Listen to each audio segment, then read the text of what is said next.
Exorcisme, écho du profane. Introduction, les ténèbres ont une voix. Quand on entend le mot exorcisme, on imagine immédiatement une scène tirée d'un film, une pièce sombre, un prêtre en soutane tenant un crucifix tremblant, une voix gutturale qui ne devrait appartenir à aucun être humain. Mais ce que le cinéma montre rarement, et peu ose le documenter honnêtement, c'est la dure réalité derrière le rituel. Ce livre n'est pas un roman. Ce n'est pas non plus une collection de fiction soigneusement conçue pour le divertissement. Ce que vous lirez ci-dessous est basé sur des événements réels, des récits des archives de l'Église, des témoignages oculaires, et des documents qui pendant des décennies ont été gardés cachés pour des raisons que vous pouvez comprendre à la fin de ce travail. Au cours des siècles, l'exorcisme a été une pratique entourée de mystères, de controverses et de peurs. Il ne s'agit pas simplement d'un rituel religieux, mais d'une guerre entre deux mondes, le visible et l'invisible. Dans chaque exorcisme il y a une victime, mais aussi un message, un avertissement. Ce livre explore non seulement les cas eux-mêmes, mais les conséquences invisibles des personnes qui y étaient présentes, les prêtres, les familles, les médecins, et même les chroniqueurs. Pendant plus de 20 ans, j'ai étudié des cas documentés d'exorcisme. J'ai voyagé dans des villages perdus dans les Balkans, des ruines coloniales en Amérique du Sud et des couvents abandonnés en Sicile. Dans tous ces lieux, il y a une constante, la présence indéniable du mal. Et non, ce n'est pas une maladie mentale, une hystérie collective ou une suggestion. Bien que certains cas puissent être expliqués par la psychiatrie, il y en a d'autres qui défient toute logique. Comment expliquez-vous qu'une fille analphabète récite des versets apocryphes en latin courant d'un livre qu'elle ne devrait pas connaître ? Comment traitez-vous le témoignage d'un sceptique qui s'est retrouvé avec un visage déchiré par une force invisible alors qu'il assistait en tant qu'observateur ? Ce livre est, en partie, un avertissement. Il n'est pas recommandé pour les personnes facilement suggestibles ou pour ceux qui cherchent un divertissement sans conséquence. Chaque histoire présentée ici a un écho, et cet écho, comme les démons qu'elle invoque, peut trouver une résonance chez quiconque la lit avec un cœur ouvert et un esprit fermé. L'exorcisme n'est pas un spectacle, m'a dit le père Montenegro, un des rares exorcistes officiels encore actifs, lorsque je l'ai interviewé en 2007. C'est un champ de bataille, et chaque bataille laisse des morts. Certains visibles. D'autres, pas tellement. J'ai changé certains noms par respect pour les survivants et les familles concernées. Cependant, tout ce qui est raconté a été contrasté avec de multiples sources. Ce que vous êtes sur le point de lire n'est pas une histoire. C'est une cicatrice écrite à l'encre noire, tirée de la chair vivante de ceux qui ont vécu ces horreurs. Exorcisme, écho du profane est une invitation à regarder au-delà du voile. Comprendre que le mal ne se manifeste pas toujours avec des cornes ou du feu. Parfois, il se présente sous la forme d'un murmure, d'un regard absent, d'un rire d'enfant à minuit dans une pièce vide. Attention, vous ne sortirez pas indemne. Chapitre 1. La porte ouverte. Le premier signe n'était pas un cri. C'était un silence. La famille Del Valle vivait dans une zone rurale de Querétaro, au Mexique, dans une maison en adobe simple mais solide. Maria Del Valle était une jeune femme de 16 ans, une étudiante engagée et profondément catholique. Sa mère, Estela, l'a décrite comme une fille tranquille, qui a même peur de tuer une fourmi. Mais tout a changé le 14 février 2004, après une nuit que personne dans la famille ne pouvait expliquer pleinement. Ce matin-là, Maria a été trouvée assise sur le plancher de la cuisine, regardant dans le coin le plus sombre de la pièce. Son visage était immobile, ses yeux vitreux. Son frère cadet, Daniel, fut le premier à la voir. Elle se croyait somnolent, mais quand elle essaya de lui toucher l'épaule, elle tourna la tête lentement, presque mécaniquement, et dit d'une voix qui n'était pas la sienne. « Tu n'es pas mon frère. » Daniel cria. Estella descendit l'escalier et trouva sa fille rire à voix basse, les yeux fermés, répétant une phrase dans une langue qu'il ne comprenait pas. Le père, Manuel Del Valle, a essayé de la soulever, mais le corps de Maria était exceptionnellement lourd, comme si une force la maintenait ancrée au sol. C'était la première nuit. Dans les jours suivants, des choses étranges ont commencé à se produire. Des animaux morts sont apparus dans la cour sans cause apparente. Marie commença à parler dans des langues qu'elle n'avait jamais étudiées, le latin, le vieil allemand, quelque chose qui semblait l'araméen. Un prêtre local a été appelé pour bénir la maison, mais en entrant, l'homme a commencé à transurer abondamment et est parti avant d'achever la prière. C'est alors que la famille décide de contacter l'archevêché de San Juan del Rio. L'Église, prudente comme toujours dans ces cas, a d'abord envoyé 2 psychologues cléricaux pour écarter les pathologies mentales. Les deux professionnels ont convenu d'un diagnostic provisoire de troubles dissociatifs, bien qu'ils aient admis que les symptômes ne correspondaient pas entièrement à un tableau connu. Marie n'a pas réagi aux médicaments, et sa force physique a commencé à augmenter. Le 21 février, il a cassé une chaise en bois avec ses mains lors d'un épisode, en criant le nom d'un démon qu'il ne pouvait pas prononcer. Le cas a été renvoyé au père Esteban Montenegro, un prêtre avec plus de 30 ans d'expérience dans les rituels d'exorcisme. Il n'hésite pas. Dès le premier moment où il l'a vu, il a su qu'il ne s'agissait pas d'un cas psychiatrique, le diable est patient, dit-il. Mais quand il trouve une porte ouverte, il n'entre pas seul. Il appelle ses frères. Au cours de l'inspection préliminaire, le père Montenegro a trouvé quelque chose de dérangeant. Sous le lit de Marie, caché sous une planche lâche, il y avait une planche rudimentaire Ouija, faite à la main. La famille a nié avoir jamais utilisé. Personne ne savait comment il y est arrivé. Mais le prêtre n'avait plus besoin de preuves. La porte est ouverte, murmura-t-il en la gardant dans un sac de linge. Maintenant, nous devons la fermer. Si possible. Ce chapitre ne se termine pas par une solution. Il n'y a pas de rédemption immédiate ni de lumière au bout du tunnel. Ce n'est que le début d'un déclin. Parce que lorsque vous ouvrez la porte de l'autre côté, vous ne pouvez pas toujours le fermer à nouveau sans payer un prix. Voulez-vous que je continue avec le chapitre 2, les symptômes de l'abîme ? Chapitre 2, symptômes de l'abîme. Les démons ne se manifestent pas immédiatement. Ils prennent leur temps. Ils filtrent à travers les fissures de l'âme comme l'eau à travers les fissures d'un ancien mur. Au début, personne ne le soupçonne. Puis, quand il est trop tard, la fissure est un abîme. Le père Esteban Montenegro disait que le diable ne criait pas, chuchote-t-il. Et qu'avant le rugissement final, il y a des signes sans équivoque pour ceux qui savent regarder. Les experts en démonologie reconnaissent 3 étapes dans le processus de possession: l'infestation, l'oppression, et enfin, la pleine possession. Maria del Valle, au moment où elle a été examinée par le clergé, était déjà entre l'oppression et la possession. Après la découverte de la planche d'Ouija sous son lit, ses symptômes ont commencé à être documentés avec précision. L'équipe qui accompagnait le père Montenegro comprenait une infirmière, un théologien et un assistant exorciste. Pendant 3 jours, ils ont vécu dans la maison de Los del Valle, surveillant Maria en quart de 6 heures, prenant des notes et enregistrant. De ce suivi, des signes ont émergé qui coïncident avec de nombreux cas dans les archives du Vatican. Changement de personnalité. Marie ne répondait plus à son nom. Parfois, quand sa mère lui parlait, elle s'appelait Namaciel, un nom qui n'apparaît dans aucun document de saint, mais qui apparaît dans certains grimoires médiévaux du XVe siècle, identifiant une entité moindre de l'enfer associée à la tromperie et à la corruption des enfants. En outre, son comportement est devenu erratique. Du calme absolu, il pourrait passer à une frénésie violente en quelques secondes. Il sortait ses cheveux, se grattait la peau au point de saigner et riait comme si la douleur lui était étrangère. Xénoglossie. Un des symptômes les plus débattus dans la théologie contemporaine est la xénoglossie, la capacité de parler des langues inconnues sans les avoir appris au préalable. Pendant l'un des enregistrements, Marie a récité le psaume 74 en grec koiné. Le père Montenegro, expert en langue biblique, l'a confirmé. Personne dans la famille ne connaissait le grec ou n'avait de matériel dans cette langue. Ce qui était le plus troublant, ce n'était pas sa connaissance, mais le ton avec lequel il la disait, moqueur, parodique, comme s'il récitait une insulte déguisée en prière. Aversion religieuse. Un phénomène récurrent était la répulsion vers les objets sacrés. Quand ils ont essayé de placer un crucifix dans sa chambre, Marie a commencé à convulser.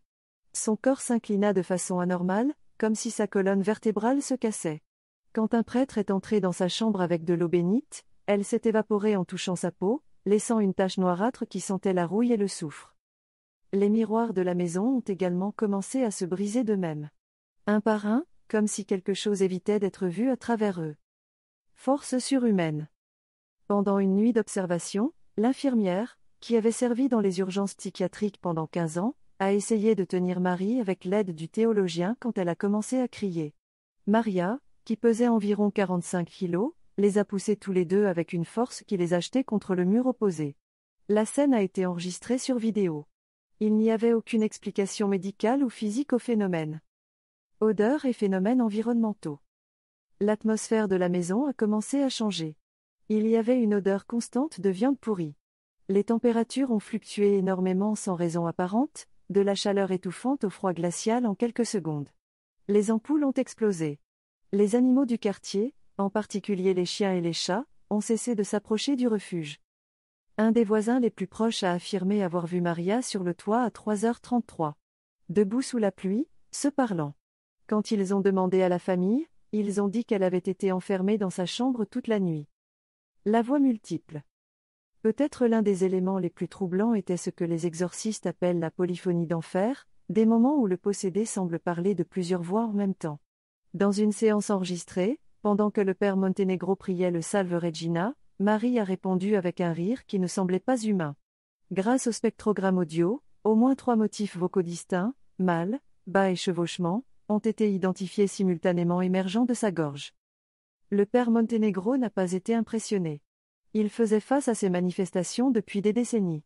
Mais il a reconnu qu'il avait rarement vu des symptômes aussi intenses chez une adolescente. Ce n'est pas un bien commun, nota-t-il dans son journal. Il y a quelque chose de plus vieux, quelque chose qui ne veut pas seulement l'habiter. Il veut s'exposer. L'équipe a conclu qu'il ne pouvait plus être retardé. La manifestation était en cours et si des mesures n'étaient pas prises rapidement, il risquait de perdre Marie complètement. L'exorcisme devait être accompli le plus tôt possible.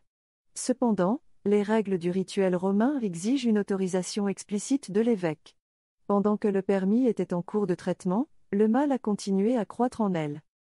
Ce chapitre n'est pas seulement le prélude au rite, mais un avertissement pour ceux qui croient que la possession est un état instantané, comme l'allumage d'une lampe. Le diable n'entre pas par la force, il attend, convainc, souille. Et quand il a pris le contrôle, il n'a pas besoin de le dire. Sa présence même crie dans tous les coins de l'endroit où il vit. Chapitre 3, le rite antique. Exorcisamus te, omnissimundus spiritus. C'est par ces mots que commença l'un des rituels les plus redoutés, et en même temps les plus incompris du monde chrétien. L'exorcisme, loin d'être une cérémonie théâtrale, est un combat ancien dont la structure, le langage et les règles n'ont pas changé depuis des siècles. Et dans le cas de Maria del Valle, il ne serait pas différent. La permission d'accomplir le rituel est arrivée le 3 mars 2004. L'évêque diocésain, après consultation du conseil épiscopal, a approuvé l'exécution du Rituale Romanum, la version latine traditionnelle de l'exorcisme majeur. Ce fut un point de non-retour, si le rite échouait, l'âme de Marie serait probablement endommagée, ou perdue, pour toujours. La préparation. Le père Montenegro a imposé des conditions strictes, la chambre devait être propre, sans miroir, sans images religieuses modernes. Seul un ancien crucifix, une bougie consacrée, un reliquaire avec un éclat de la vraie croix et un vase d'argent avec de l'eau bénite seraient autorisés. La famille devait être absente. Seules 3 personnes entrent dans la salle, le prêtre, son assistant et un médecin nommé par le diocèse. Avant de commencer, le père jeûna 3 jours. Cette étape, bien que non obligatoire dans les nouveaux rituels, fait partie d'une tradition que les exorcistes chevronnés considèrent essentielle. Le jeûne n'est pas seulement physique, il implique le silence, l'isolement et la prière profonde. On pense que l'âme de l'exorciste doit être dans un état d'extrême pureté pour éviter d'être contaminée lors de la confrontation. Le début du rituel. À 14h45, le 5 mars, la salle a été scellée. Marie était attachée à une chaise renforcée de sangles de cuir, non pas pour punition, mais pour protection. Pendant les états de possession profonde, les gens peuvent se blesser sérieusement ou attaquer autrui avec une violence inhabituelle. Le rituel a commencé avec la litanie des saints, un ancien appel à l'intercession des martyrs, des vierges et des saints des premiers chrétiens. Maria resta silencieuse pendant les 5 premières minutes. Mais quand le prêtre prononça le nom de Sainte Agatha, son corps s'inclina fortement. De sa gorge jaillit un rire sec et masculin. « Elle ne vous entend pas, prêtre ?» dit la voix rauque et de n'importe quel ton humain. Il n'a pas de langue pour prier. Cette déclaration était troublante. Sainte Agueda, selon la tradition, a été martyrisée pour avoir refusé de renoncer à sa foi, ses seins ont été coupés et sa langue a été déchirée. Ce n'est pas un hasard. C'était une pure moquerie d'invocation. Le langage du rituel. À partir de ce moment, le prêtre n'utilise que le latin. L'Église considère que l'usage du latin confère une autorité spirituelle en raison de son lien avec les textes originaux, loin des contaminations modernes. Marie a commencé à réagir violemment à chaque parole de l'exorcisme dans Satanam et Angelos apostatico. Il a crié dans d'autres langues, parlé des secrets personnels du prêtre, mentionner sa mère défunte, détail impossible à connaître par d'autres moyens. Le médecin qui était présent a confirmé que sa voix changeait non seulement de ton, mais aussi de fréquence. À certains moments, ses cordes vocales vibraient en dehors de la gamme humaine standard. De plus, son rythme cardiaque était maintenu à 45 battements par minute, ce qui était quelque peu anormal pendant un état d'agitation extrême. La confrontation. Pendant la deuxième heure du rituel, le phénomène se produisit qui changerait le cours de tout. Lorsque le père Montenegro a prononcé le passage Imprat tibi Deus pater, imprat tibi Deus filius. Marie se pencha en avant, brisa une des sangles de cuir et cracha du sang sur le reliquaire. L'assistant, terrifié, a failli quitter la chambre. Le prêtre resta ferme. Il sortit un petit pot d'huile bénie et tira une croix sur le front de l'enfant. Le résultat a été immédiat, sa peau a commencé à buller comme si elle était brûlée à l'acide. « Quel est ton nom » le Monténégro a demandé, en répétant 3 fois la formule traditionnelle. Au bout de quelques secondes, une réponse surgit entre ses dents. « Je n'en ai pas. Nous sommes Légion. » La référence n'était pas accidentelle. Légion est le nom utilisé dans l'évangile de Marc lorsque Jésus est confronté à une possession collective. Cela signifiait que ce qui habitait en Marie n'était pas un seul démon, mais plusieurs. Cela compliquait tout. L'exorcisme contre une entité peut durer des heures. Contre plusieurs, jours ou même semaines. La pause obligatoire. Pour des raisons sanitaires et rituelles, les exorcismes majeurs ne peuvent être prolongés indéfiniment. Après 4 heures, le corps des possédés peut s'effondrer. À 19h10, le rituel a été arrêté. Le prêtre aspergea Marie d'eau bénite et la couvrit d'un drap blanc. Je dormais jusqu'à l'aube. Du moins, il l'espérait. Mais cette nuit-là, dans la maison, personne ne dormait. On entendait des pas sur le toit. Les chiens du quartier ont commencé à hurler en même temps. Et Marie, de son lit, chuchota sans bouger. Une phrase répétée dans une langue inconnue, rythmée et lente.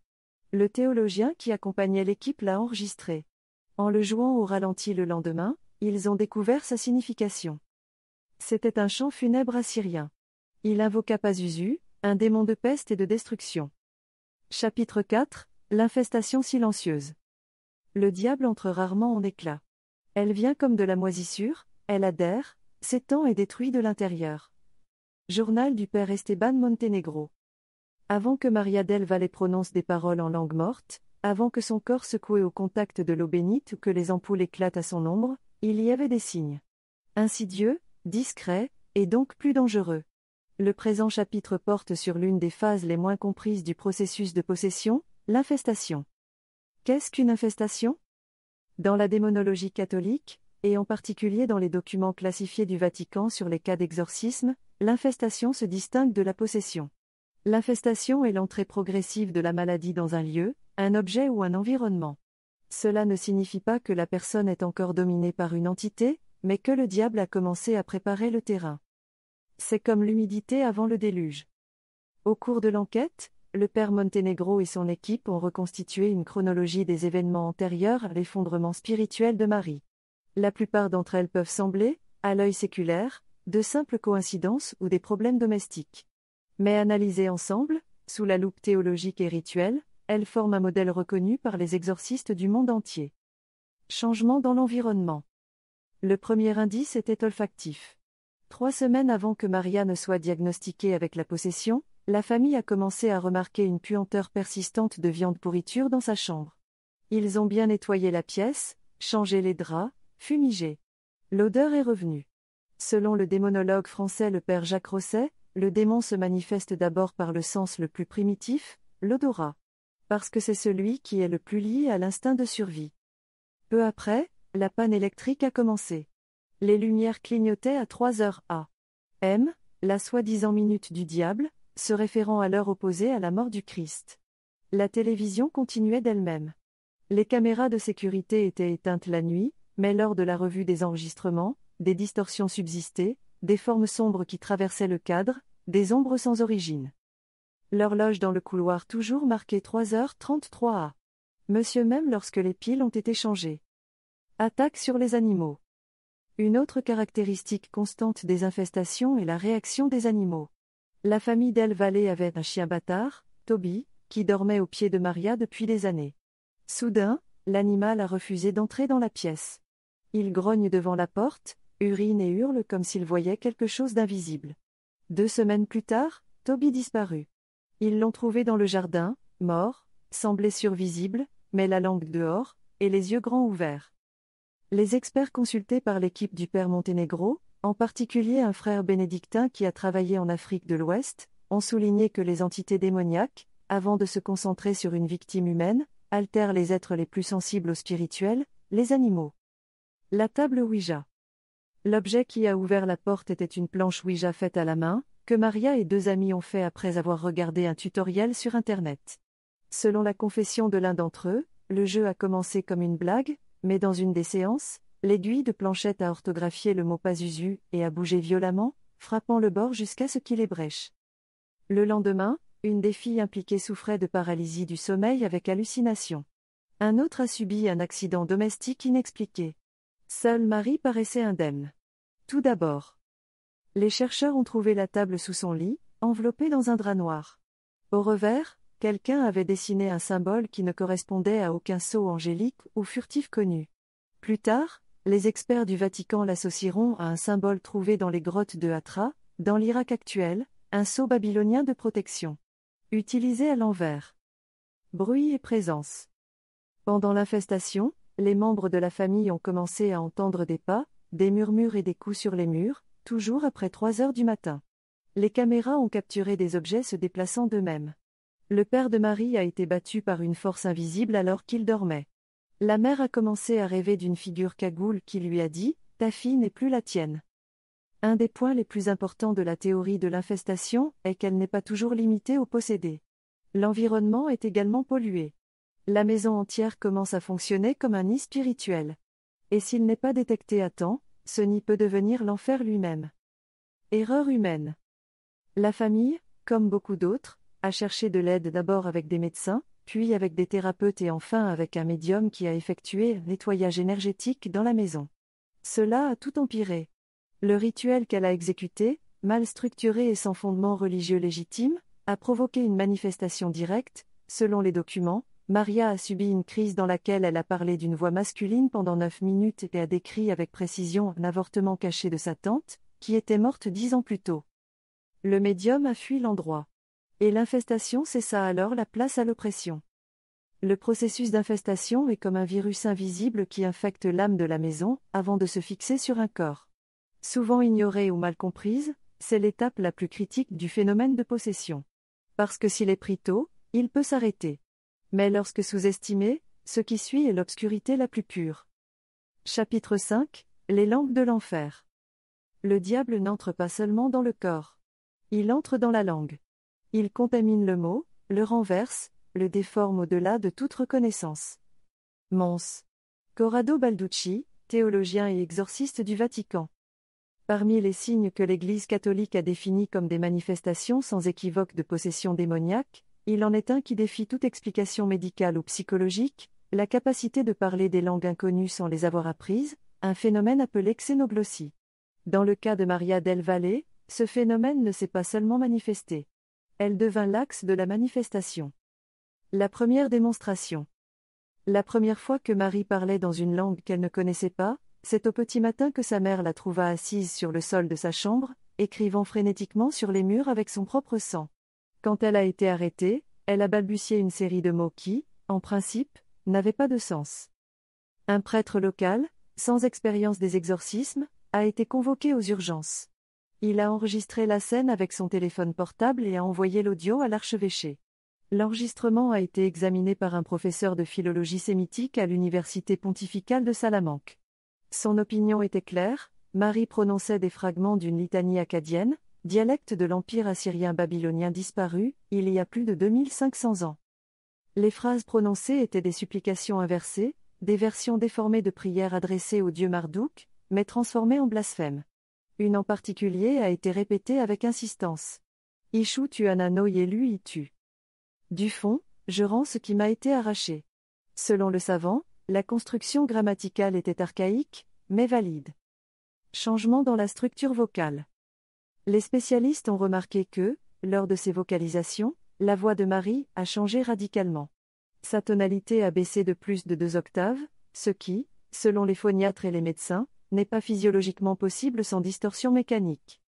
Une analyse spectrale de sa voix a été effectuée lors d'une séance enregistrée. Le résultat fut déconcertant, l'enregistrement contenait de multiples fréquences simultanées, comme si 3 voix ou plus parlaient à la fois de la même gorge. Ce phénomène, connu sous le nom de glossolalia infernale, n'a aucune explication scientifique et a été documenté dans au moins 30 cas d'exorcisme approuvés dans le monde entier. Langue morte et non humaine. Lors du second rituel d'exorcisme, Marie commença à réciter des fragments du livre d'Hénoch en hébreu paléo-cananéen. Non seulement il prononçait avec précision, mais il imitait les accents que seuls les savants de la langue pouvaient identifier. Cette langue est non seulement arcane, mais nécessite des années d'études pour la maîtriser au minimum. Marie avait 15 ans et n'avait jamais quitté le pays ni eu de contact avec des théologiens ou des linguistes. Plus troublant encore, ce qui s'est passé lors d'une séance d'observation, lors d'une transe, l'adolescent a commencé à parler dans une langue qui n'appartient à aucun système linguistique humain connu. C'était un mélange de consonnes gutturales, de claques, de sifflets et de rythmes répétés. Au début, on pensait qu'il s'agissait de glossolalie, paroles sans signification linguistique, mais un linguiste informatique de l'université de Fribourg a trouvé des structures syntaxiques répétitives. Cela indiquait qu'il ne s'agissait pas seulement de bavardage, c'était un langage structuré, peut-être non humain. Blasphème codé. Un détail que les exorcistes considèrent comme crucial, le diable utilise rarement le langage directement. Il l'a perverti habituellement, l'utilisant comme une arme. Marie est venue réciter le Notre Père à l'envers, de mémoire, sans erreur. Une autre fois, il improvisait ce qui semblait être une prière, mais quand elle fut transcrite, c'était un hymne satanique composé au même rythme que les psaumes de David. Le père Montenegro écrit dans son journal. La possession n'est pas dans la voix, mais dans la parole. Le diable transforme la parole, car il sait qu'au commencement était la parole, et la détruire est son acte le plus symbolique de rébellion. Réaction au langage sacré. Lors de la récitation du credo latin, la réaction de Marie fut immédiate, elle commença à saigner de ses gencives. Chaque fois que le nom latin de Jésus-Christ, Iessus Christus, était mentionné, son corps tremblait. Mais quand le même nom a été dit en espagnol ou en anglais, la réaction a été moindre. Cela a renforcé une théorie commune chez les exorcistes, le diable reconnaît et déteste davantage la langue originale du rite. Des épisodes d'interférence linguistique ont également été enregistrés. Lors de l'un des exorcismes, lorsque le prêtre a fait une erreur dans un mot latin, changeant Deus en Dominus, la voix démoniaque a corrigé l'erreur, se moquant. « Vous ne savez pas ce que vous dites, prêtre. Ils ne vous comprennent pas même dans votre paradis. » Ce niveau de connaissance théologique, linguistique et rituelle était impossible pour un adolescent sans formation dans aucun de ces domaines. Et pourtant, il la maîtrisait couramment. Les langues de l'enfer ne sont pas des mots étranges. Ce sont des structures corrompues du langage divin. Ils sont la voix de ce qui a précédé l'homme, qui est tombé avec la connaissance et conserve cette connaissance comme un poison. Et dans chaque parole prononcée par Marie, il y avait caché non seulement une menace, mais une ancienne histoire de rébellion, de douleur. Et la vengeance. Chapitre 6, le sacrifice de la chair. Le corps devient un autel, et un champ de bataille. La peau brûle, les ongles tombent, les os craquent, mais le diable reste. Car sa fin n'est pas une souffrance. Il est dominateur. P. Gabriel Amorth, exorciste en chef de Rome. Quand un démon prend le contrôle d'une personne, il ne cherche pas seulement l'âme. Cherchez la chair. La matière qui a été moulée par Dieu à son image et ressemblance est le vase le plus détesté par les esprits déchus. Parce que le corps, avec toutes ses faiblesses, a été digne par l'incarnation du Christ. Par conséquent, les démons ne l'habitent pas seulement, ils la souillent. Dans le cas de Maria del Valle, les dommages physiques documentés pendant le processus de possession ont dépassé les dossiers typiques de saisie, d'automutilation et d'attaque de colère. Son corps fut littéralement transformé en champ d'expérimentation maléfique. Stigmate inversé.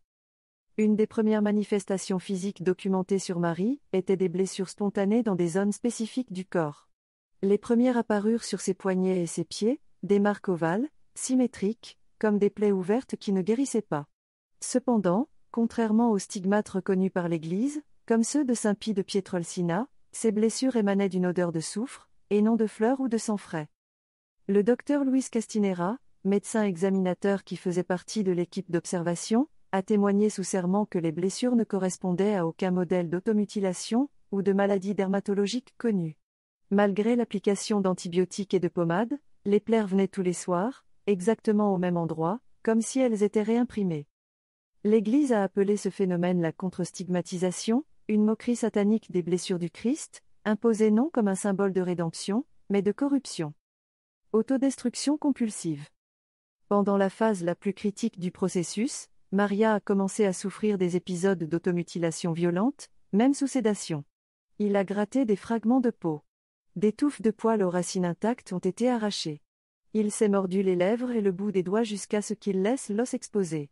Le plus choquant est survenu le 18 mars 2004, quand elle a été trouvée dans sa chambre avec des symboles gravés sur son abdomen. Ce n'étaient pas des coupes profondes, mais parfaitement symétriques, et formaient un motif, une furtivité démoniaque associée à l'esprit d'Astaroth. Le problème était que Marie n'avait pas accès au couteau, aucune connaissance du symbolisme démoniaque. Les marques semblaient avoir été faites avec la chaleur, comme un fer de marquage de bétail. Et pourtant, il n'y avait aucune trace de brûlure autour de lui. Force disproportionnée. Le témoignage du père Montenegro comprend plusieurs épisodes où Maria a démontré une force physique qui était impossible pour son corps. À une occasion, il a poussé une table en chêne massif, plus de 70 kilos, de plusieurs mètres, sans impulsion préalable. Dans un autre, lors d'une tentative de retenue, il se libère des chaînes chirurgicales, disloquant les deux épaules sans un cri de douleur. Selon les dossiers médicaux, sa masse musculaire ne justifiait pas une telle force. Et pourtant, il l'a fait. Ce que les exorcistes considèrent ici, ce n'est pas que le diable agit comme un activateur, mais qu'il supprime les limites naturelles du corps humain, parce que ce n'est plus le corps qui agit, mais l'entité à travers lui. Rejet physique du sacré. Chaque fois qu'une relique s'approchait, Marie entrait dans un état de spasme. La plus violente a eu lieu lors de la visite du père Ernesto Gaitán, qui portait un fragment d'os de Sainte Catherine de Sienne. Quand il posa la relique sur la poitrine de Marie, sa peau commença à former des ampoules au contact, comme si elle était brûlée. La peau est devenue rouge en forme de croix inversée, et ses yeux, noirs à l'époque, saignaient des coins. Ce type de réaction a été documenté dans d'autres cas, mais la chose frappante ici est qu'elle s'est produite même lorsque la relique n'était pas visible. C'est-à-dire, le corps de Marie a réagi sans que l'objet soit en vue, comme si le démon le sentait spirituellement. Les médecins n'ont trouvé aucune explication pour la photosensibilité sélective ou la génération de cloques localisées. Des tentatives furent faites pour reproduire le phénomène avec d'autres objets, sans succès. Ils ne réagissaient qu'aux vrais consacrés. L'intention du diable, défigurer. Le diable cherche à défigurer ce que Dieu a créé. Non seulement pour blesser le corps, mais pour le déformer, le détruire, le transformer en un reflet grotesque de sa gloire originelle. Maria a subi une atrophie progressive de certains muscles de son visage, son sourire a disparu. Ses yeux tombèrent. Ces dernières semaines, son expression faciale ne ressemblait plus à celle d'une adolescente. Il avait un masque de haine, une raideur de mâchoire et un regard meurtrier. Sa voix était permanente, basse, métallique. Il se déplaçait rigidement, comme si son squelette ne répondait pas à sa volonté. Le corps, le temple qui devait être sacré, était devenu une carcasse infestée. Le sacrifice de la chair n'était pas seulement douloureux, il était symboliquement crucial. Parce que si le corps se cassait, l'âme était toujours en danger.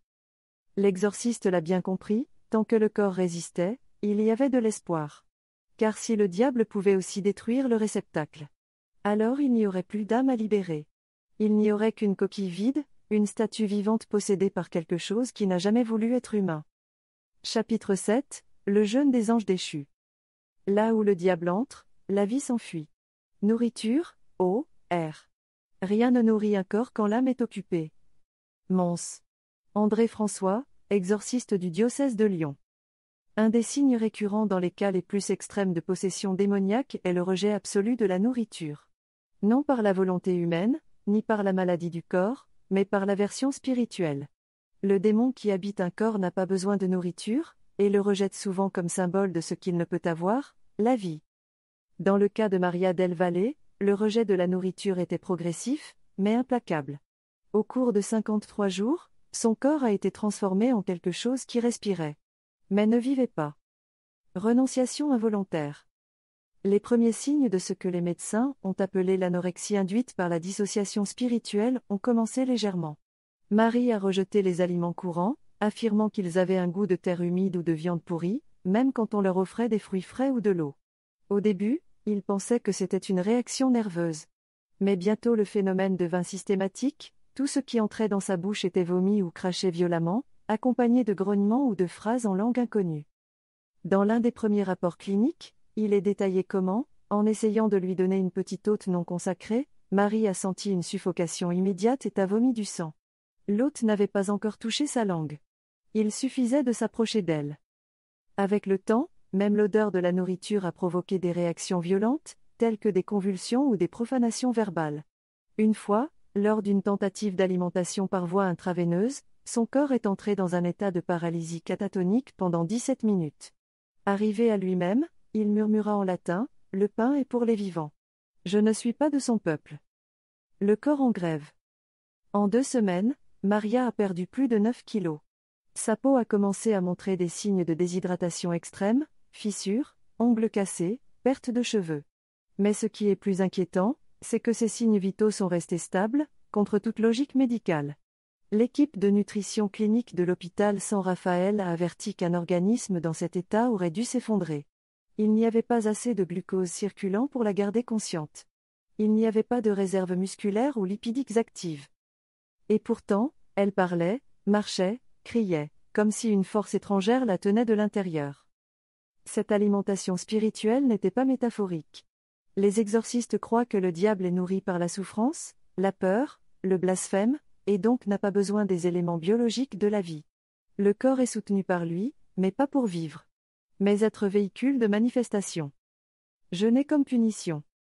Dans certains cas documentés au Vatican, le diable impose le jeûne non pas comme une réaction à la nourriture, mais comme un mécanisme de torture spirituelle. Certaines entités démoniaques sont connues pour détester l'acte de manger à cause de leur association avec la communion, le partage, et le sacrement de l'Eucharistie. Par conséquent, ils empêchent la victime de se nourrir, comme une forme de punition pour le divin en elle. Pendant les semaines les plus critiques, Marie pleurait à la vue de la nourriture, alors même que son corps tremblait de faim. En transe, il cria « Donne-moi du pain. Donne-moi du pain », avant qu'il ne se réveille. Les exorciens interprètent cela comme une fissure en possession, la conscience de Marie est toujours là, fragmentée, mendiant de la nourriture tandis que le diable l'empêche. La simulation de l'Eucharistie. Le point le plus froid est venu sur le 49e.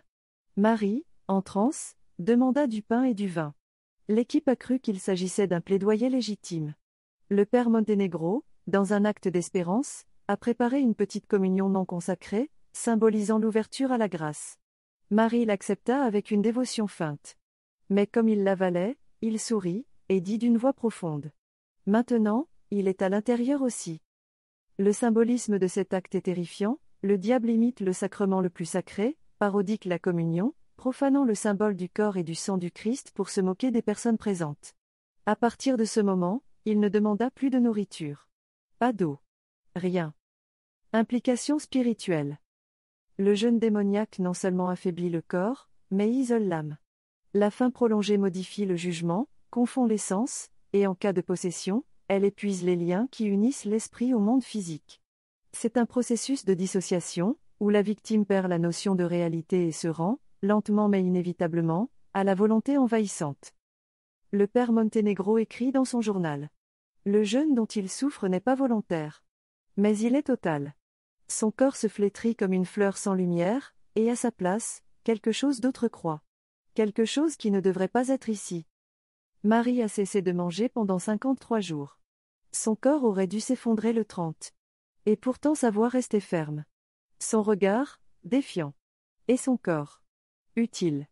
Le diable n'a pas besoin de chair saine. Seulement de la viande utile. Chapitre 8, le jeu de la possession multiple. Comment t'appelles-tu ? Nous sommes nombreux.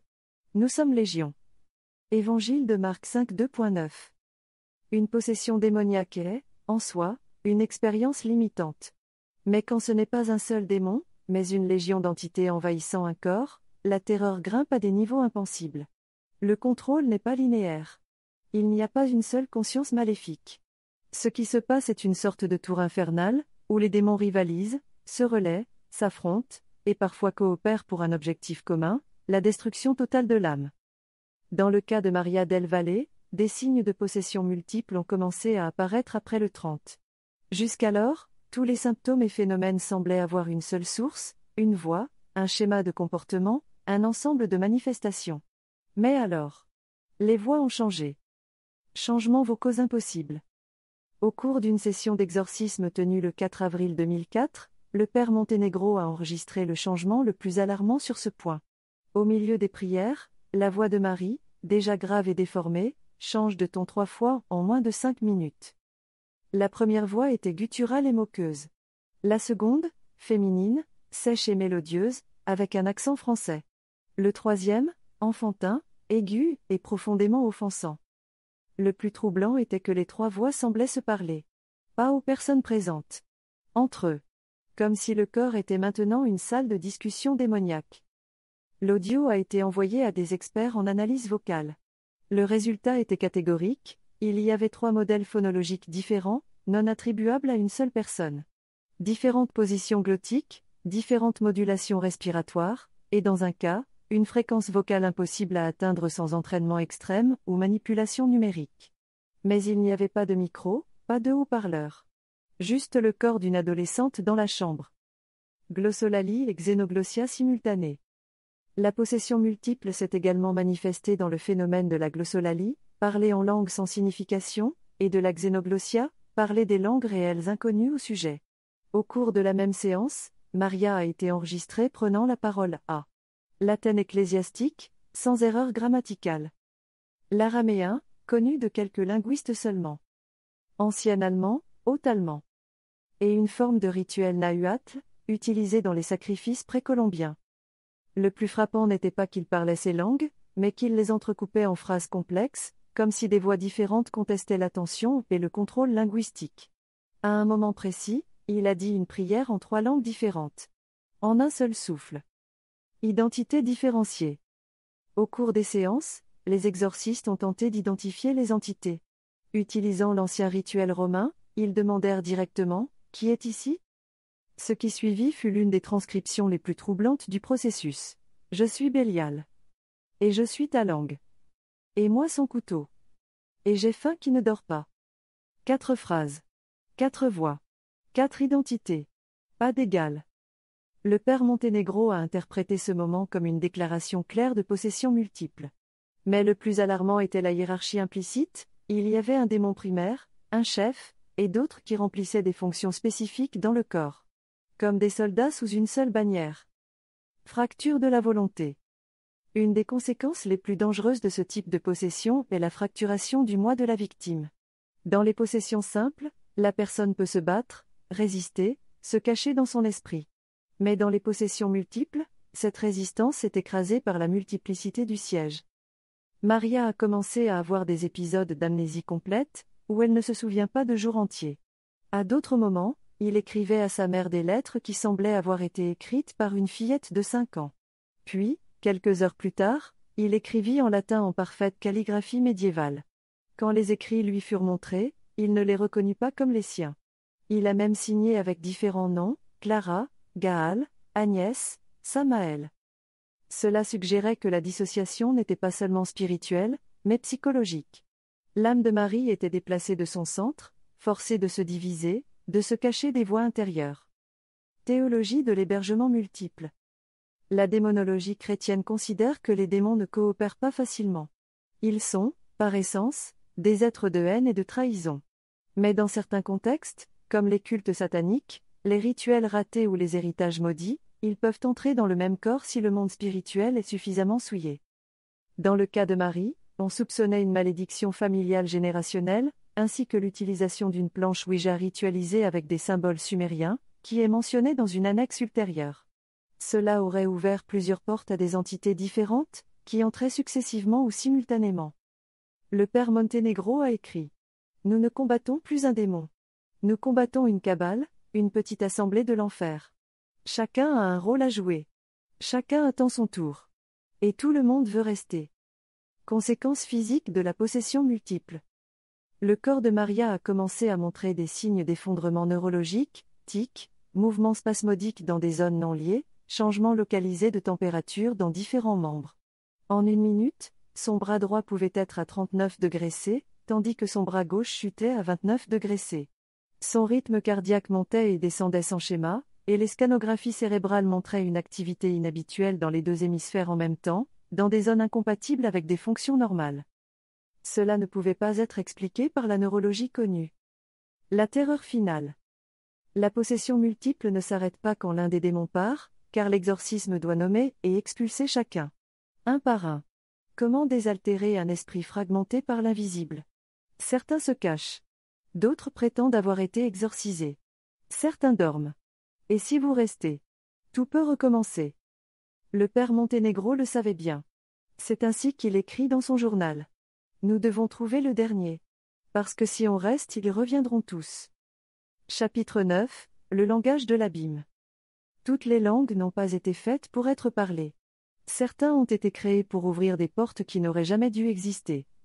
Archives de l'exorciste du diocèse de Tolède, XVIIe siècle. Un des phénomènes les plus intrigants dans la possession démoniaque est l'utilisation de langues inconnues ou éteintes, combinées avec des signes incompréhensibles, des phrases et des scripts automatiques. Ce phénomène a été enregistré au cours des siècles par des exorciens, des théologiens et des linguistes. Certains l'appellent infernal glossolalia. D'autres, le langage de l'abîme. Dans le cas de Maria del Valle, cette langue ne faisait pas seulement partie du spectacle démoniaque. C'était une arme. Une forme de communication interne entre les entités qui l'habitaient, mais aussi un moyen d'invoquer, de sceller ou de défier ceux qui essayaient de l'aider. Le premier mot inconnu. Lors de la 3e séance d'exorcisme, Marie cria un mot qu'elle n'avait jamais entendu auparavant. Kaal Temorak. Le père Monténégro a interrompu la session. Ce n'était pas une langue reconnue, mais il y avait quelque chose dans la prononciation, dans le rythme de la parole qui le dérangeait. Il a été répété plusieurs fois au cours des semaines. Dans les états de transe, dans les cris d'agonie, ou dans les chuchotements de nuit. Parfois parlé par une voix. Parfois pour plusieurs. C'est un linguiste jésuite, frère Paolo Martinelli, qui a proposé une hypothèse. Que le mot contient des racines phonétiques sumériennes mélangées à des structures consoneuses cananéennes. Un langage composé. Une sorte de langage hybride infernal, peut être fabriqué pour les rituels. Écriture automatique et symboles. Un des moments les plus documentés dans le cas de Maria a été quand, pendant une transe silencieuse, elle a commencé à écrire sans regarder le journal. Il a utilisé son propre sang mélangé à de la salive. Il en est ressorti des symboles géométriques et des combinaisons de lettres inversées. L'intervention d'experts en cryptographie religieuse a été sollicitée. Le manuscrit a été soumis à une analyse de motifs et comparé à des textes apocryphes de la mer morte, des manuscrits templiers et des scripts cryptés du grimoire Liber Juratu Honorii. Les conclusions les plus pertinentes sont les suivantes. La répétition de la furtivité de Gamliel, un démon lié au rêve corrompu et à la confusion mentale. Variation du sceau d'Abétibou, démon égyptien mentionné dans le testament de Salomon. Et le plus alarmant, un symbole identique à celui trouvé dans les ruines de la crypte d'Arbanon, Albanie, où selon les documents du XIVe siècle, il avait été confiné à un esprit hostile scellé par une langue morte. Des mots avec des effets physiques. Tout au long du processus, on a découvert que certaines paroles prononcées par Marie avaient des effets physiques tangibles. Asmera, prononcé 3 fois, il précédait toujours un effondrement électrique dans la pièce. Cela s'est déroulé en 3 séances distinctes, avec un équipement technique indépendant. Zunel, ce mot a été enregistré alors que le thermomètre numérique marquait une chute soudaine de 7 degrés Celsius en 90 secondes à l'intérieur de la pièce. Vectoramay, dit à voix basse, il a causé des saignements de nez dans le présent le plus proche. Cela a été documenté sur vidéo et vu par les médecins. Apparemment, ces mots avaient une fonction rituelle active, pas seulement symbolique. Comme s'il s'agissait de commandes, d'activateurs, de touches. L'écho de la langue perdue. Au cours d'une séance particulièrement critique, Marie se met à réciter un cantique avec des métriques précises, semblables à une litanie. L'enregistrement a été envoyé à l'Université pontificale de Salamanque, où une équipe de théologiens ayant une formation linguistique a identifié au moins 12 mots comme dérivés du proto-akkadien, une langue morte depuis plus de 4000 ans. Cependant, la structure rythmique était plus proche des incantations sumériennes d'invocation à Héra, dieu de la peste et de la guerre. Le plus froid était l'interprétation provisoire du cantique, ligne par ligne. Allons, ombre sans visage. Touchez l'eau avec votre flamme. Laissez bien s'ouvrir l'écho. Et que les choses anciennes soient déliées. Ce poème, si vous pouvez l'appeler ainsi, ressemble beaucoup à un appel, une invocation pour libérer un être ancestral ou une force. Ce n'était pas une illusion. C'était un langage structuré, rythmique, rituel. Conclusion, le langage démoniaque était-il une invention humaine? Les sceptiques diront que cela peut être le résultat de la cryptomnésie, la mémoire de choses lues ou entendues dans le passé sans s'en souvenir consciemment, combinée avec un esprit altéré par un traumatisme ou une suggestion religieuse. Cependant, lorsque nous comparons les enregistrements de cas historiques, comme celui d'Annelies Michel, Allemagne, 1975, ou de Robbie Mannheim, le cas qui a inspiré l'exorciste, nous voyons des tendances similaires. Mots répétés entre des cas sans rapport. Écriture de symboles qui n'apparaissent que dans des grimoires rares. Langue éteinte sans possibilité d'apprentissage par les possédés. Y aurait-il alors un langage de l'enfer? Pas nécessairement comme une langue avec une grammaire et un lexique humain, mais comme un mode d'expression non humain, symbolique et vibratoire, qui cherche dans la conscience à travers des portes ouvertes par le rituel, la malédiction ou le péché. Le père Montenegro résume ainsi. Le diable n'a pas besoin de parler. Mais quand c'est le cas, ce n'est pas pour communiquer. C'est corrompre. Chaque mot qu'il dit tente de nicher dans l'âme qui écoute. Chapitre 10, la dernière bataille. À cette époque, ce n'était pas un corps qui hurlait. C'était l'abîme. Journal du père Montenegro, 23 avril 2004. Le 23 avril 2004, à 3h13, la dernière session de l'exorcisme de Maria del Valle a commencé. Il a été réalisé dans le monastère de San Gregorio, une ancienne enceinte du XVIe siècle, isolée dans les montagnes du nord de Cordoue, Argentine. Le lieu avait été préalablement exorcisé et préparé pendant 3 jours avec le jeûne, la prière ininterrompue et l'exposition des reliques autorisées par l'évêché. Étaient présents Père Montenegro, exorciste principal. Le père José Maria Alcorta, assistant spirituel et témoin ecclésiastique. Sœur Elvira, religieuse contemplative en charge de la surveillance médicale. 2 médecins, dont un psychiatre, présents sur ordre de l'archevêché. Un notaire ecclésiastique, chargé de documenter les faits pour le Saint-Siège. Maria est arrivée dans un état de profonde détérioration. Il pesait 39 kilos. Sa peau présentait des lacérations spontanées. Il parlait très peu, mais parfois sa voix était clairement celle d'autres entités. La veille, il avait écrit avec ses ongles sur les murs de sa chambre, « Aujourd'hui, ils ne gagneront pas. Il viendra aussi pour vous. » Le début du rituel. L'exorcisme a commencé à 3h13, heure traditionnellement associée au renversement de l'heure de la crucifixion du Christ, 3h, et considérée par de nombreux démonologues comme l'heure impie. Le père Montenegro a utilisé le Rituale Romanum de 1614, version approuvée pour les cas d'infestation démoniaque extrême. Des reliques de sainte Thérèse d'Avila et un fragment de la vraie croix ont été placés près du corps de Marie. Pendant les 20 premières minutes, il y a eu le silence. Marie semblait absente, en transe. Sa respiration était irrégulière. Mais lorsque le père Montenegro prononça pour la 3e fois le Adjuro te, Satan je jure, Satan, toute la salle vibre. Une rafale de vent inexplicable secoua les rideaux fermés. La température, qui était de 18 degrés C, est tombée en quelques secondes à 11 degrés C. Des capteurs médicaux ont enregistré des tachycardies intermittentes à Maria, qui se sont ensuite stabilisées brusquement, comme si quelque chose avait pris le contrôle du cœur. La manifestation totale. À 3h46, Marie ouvrit soudain les yeux. Ses pupilles étaient complètement dilatées, sans réflexe. Sa voix a changé et il a commencé à répéter des mots en araméen. Le père Alcorta, qui connaît la langue, a identifié une phrase constante. Anna Alak, voir à thème. Je marche, et vous ne marchez pas. Soudain, son corps a été poussé en arrière. Les sangles de cuir qui retenaient ses bras ont été serrées pour briser le fermoir en acier inoxydable. L'intervention des 2 médecins était nécessaire pour l'empêcher de tomber de la civière. À cette époque, Maria prononça, avec une clarté effrayante, une phrase qui n'avait pas été enregistrée dans les sessions précédentes. Nous ne sommes plus 5. Nous sommes 9. Et l'un de vous nous appartient. L'atmosphère devint tendue. Le père Montenegro ne s'est pas arrêté. Il commanda en latin. Per Christum Dominum Nostrum, exi nunc. Non ultra manebi. Par notre Seigneur Jésus-Christ, sortez d'en. Vous ne resterez plus. Marie hurla si fort que les lumières de secours s'éteignirent. Une lampe a explosé. Le médecin responsable a subi un choc au contact d'un fil déconnecté de l'instrument. Le point de rupture.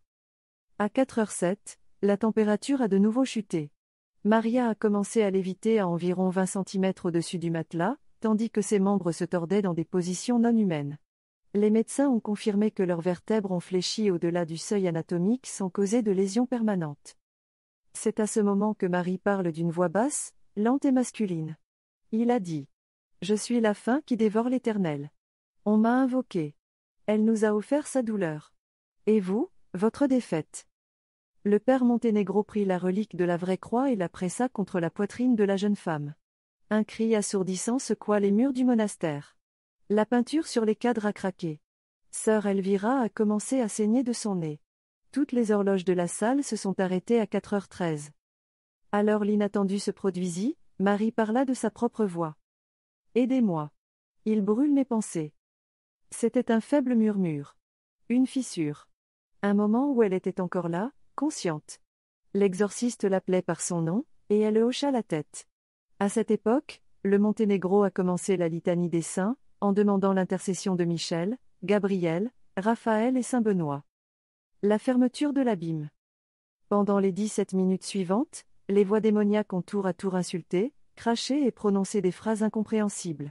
Mais à 4h31, après la dernière phrase. In nomine Patris, et Filii, et Spiritus Sancti. Amen. Marie hurla et perdit conscience. Son corps tomba comme libéré d'une tension intérieure insupportable. La fréquence cardiaque est tombée à 64. La pression s'est stabilisée. La température revient à 18 degrés C. L'exorcisme était terminé.